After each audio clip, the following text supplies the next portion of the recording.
বছর আগে, বিশেষত আমাদের এই প্রিয় ঢাকা মহানগরী, চারপাশটা কি এমন আকাশচুম্বী দালান কোঠা আর ধূলিমলিন বিষণ্ণ ডিজেলের গন্ধে ভরা ছিল। চোখ বন্ধ করে ঘুরে আসুন 100 থেকে 150 বছর আগে। নিজেকে কল্পনা করুন ঢাকার রাস্তায়। কি দেখছেন? চলুন মিলিয়ে নিন আপনার কল্পনা আর বাস্তবতাকে।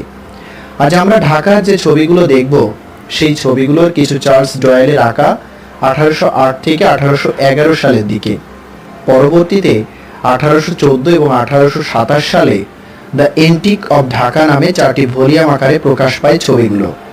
1904 সালে ভাইসরয় লর্ড কার্জনের এক ফটোগ্রাফার ফ্রিটস ক্যাপ ঢাকার আরও কিছু অতি মূল্যবান ছবি তোলেন, কিছু আবার ব্রিটিশ লাইব্রেরির সত্ত্বাধীন।